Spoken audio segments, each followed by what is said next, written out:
অসম গণ পৰিষদ দলৰ সন্মানীয় সভাপতি অতুল বৰা ডাঙৰীয়াৰ নিৰ্দেশত আজি বিটিআৰৰ আমাৰ এখন নিৰ্বাচনী সমিতি তৈয়াৰ কৰি দিছিল। সভাপতি আমাৰ প্ৰাক্তন বিধায়ক দলৰ সন্মানীয় সাধাৰণ সম্পাদক ভূপেন ৰায় ডাঙৰীয়াৰ নেতৃত্বত, আৰু আজি মাননীয় সভাপতি ৰায় ডাঙৰীয়াৰ নেতৃত্বত আমাৰ বিজনী অসম গণ পৰিষদ দলৰ কাৰ্যালয়ত আমি এখন সভা অনুষ্ঠিত কৰিলোঁ আমাৰ নিৰ্বাচনী সমিতিত। তাত আমাৰ সকলো জিলা সমিতি সমষ্টি সমিতিৰ বিষয়ববীয়াসকল উপস্থিত আছিল, আৰু এই সভাখনতে আমি সিদ্ধান্ত ল'লোঁ। কাৰণ আমি সকলোৱে জানো যে BTC হ'ল, BTR হ'ল, আৰু BTR চুক্তি কেনেকৈ হৈছিল, BTC চুক্তিৰ পটভূমি কি আছিল, যে এটা বিশেষ জনগোষ্ঠীয়ে নিজৰ অধিকাৰ সাব্যস্ত কৰাৰ কাৰণে স্বভূমিত আজি ভাৰতৰ সংবিধান সংশোধন কৰি ৬ষ্ঠ অনুসূচী সংশোধন কৰি তেওঁলোকে সেই চুক্তিটো লাভ কৰিছিল। তাৰ জৰিয়তে তেওঁলোকে মৰ্যাদাও লাভ কৰিলে।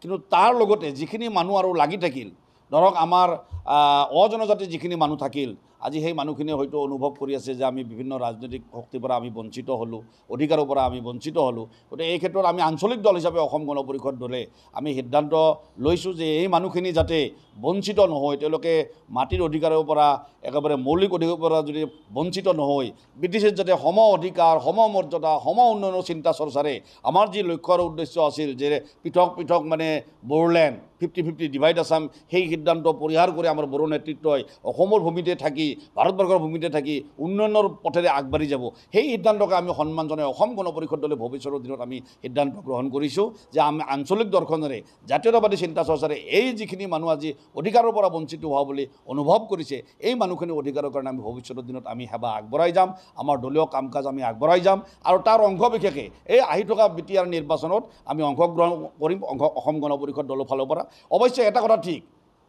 মিত্ৰতাত যিহেতু আমি আছোঁ, অসম গণ পৰিষদ দল আজি ভাৰতীয় জনতা পাৰ্টি UPPৰ লগত আমি মিত্ৰতাত আছোঁ।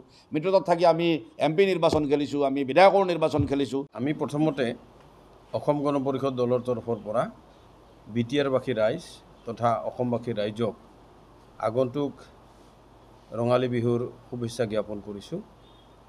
আৰু আমি আমাৰ অসম গণ পৰিষদ দলৰ মাননীয় সভাপতি ডাঙৰীয়াই BTR নিৰ্বাচন সম্পৰ্কত এখন কমিটি গঠন কৰি দিছিলে, আৰু সেইখন কমিটিত আজি প্ৰথম বৈঠক আমাৰ অনুষ্ঠিত কৰিছোঁ আমাৰ বিজনী অসম গণ পৰিষদ দলৰ কাৰ্যালয়ত। আৰু সেইমতে আমি কেইবাটাও প্ৰস্তাৱ গ্ৰহণ কৰিছোঁ, আৰু আটাইকেইটা প্ৰস্তাৱৰ ভিতৰত আমি কিছুসংখ্যক সমষ্টিত আমি নিজাববীয়াকৈ নিৰ্বাচন খেলাৰ সিদ্ধান্ত গ্ৰহণ কৰিছোঁ।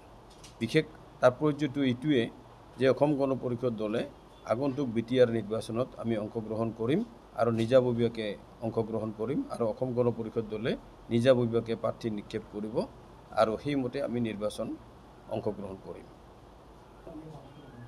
আমি সেইমতে আমাৰ কেইবাটাও সমষ্টি আছে, বিশেষকৈ আমি থুৰিবাৰী, মথনগুৰি, মুদৈবাৰী, ঠিক তেনেধৰণে আমাৰ চালাকাটি আৰু বাওসুংগুৰি, নাগৰিজুলি, দিহিৰা, আৰু তেনেকৈ আমাৰ দিহিৰা আৰু গড়েশ্বৰ ইত্যাদি সমষ্টি আমাৰ আছে। আৰু সেইমতে আমি আজিৰ সিদ্ধান্ত ল'লোঁ, মই নোট কৰি নল'লোঁ, তথাপিতো নোট কৰি লৈছোঁ যদিও মানে মোৰ লগত বৰ্তমান নাই, তথাপিতো এনেধৰণে আমি কেইবাটাও সমষ্টি আমি কাম কাজ চলাই আছোঁ, আৰু সেইধৰণে প্ৰাৰ্থীও আমাৰ ইতিমধ্যে আগবাঢ়ি আহিছে, আৰু আমি কম দিনৰ ভিতৰতে গোটেই দলটোক আমি সাজু কৰি তুলিম।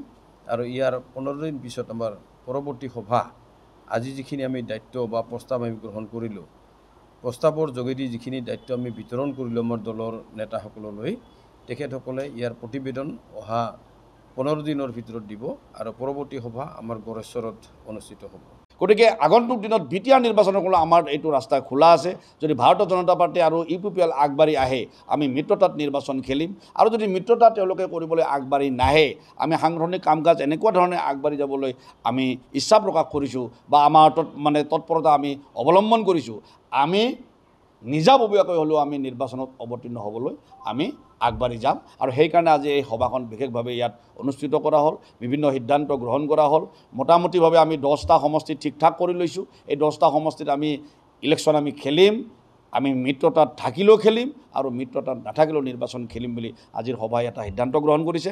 আৰু পৰৱৰ্তী সময়ত আমাৰ বিভিন্ন ঠাইত অহা মিটিংখন আমাৰ গড়েশ্বৰত আছে, বিভিন্ন কাম কাজ সমষ্টি সমিতি, জিলা সমিতিৰ দায়িত্ব অৰ্পণ কৰিছে আজি নিৰ্বাচন সমিতিয়ে। আৰু এনেকৈ BTRত আমাৰ যিখিনি মানুহে আজি অনুভৱ কৰি আছে যে আমি BTR হোৱাৰ পিছত BTC হোৱাৰ পিছত আমি কিবা মৌলিক অধিকাৰৰ পৰা আমি কিবা আমাৰ গণতান্ত্ৰিক অধিকাৰৰ পৰা আমি বঞ্চিত হ'লোঁ নেকি এইখিনি মানুহৰ যাতে শংকা দূৰ হৈ যায় ভৱিষ্যতে তেওঁলোকে যাতে তেনেকুৱা ধৰণৰ শংকিত হ'ব নালাগে নিজৰ অধিকাৰৰ পৰা স্ব অধিকাৰৰ পৰা এইখিনি অধিকাৰ দিয়াৰ কাৰণে আমি অসম গণ পৰিষদ দলে ইতিমধ্যে বদ্ধপৰিপক্ক আমি সিদ্ধান্ত লৈছোঁ আৰু ভৱিষ্যতৰ দিনত আমি তেনেকুৱা ধৰণে কাম কাজ কৰি যাম বুলি সিদ্ধান্ত গ্ৰহণ কৰিছোঁ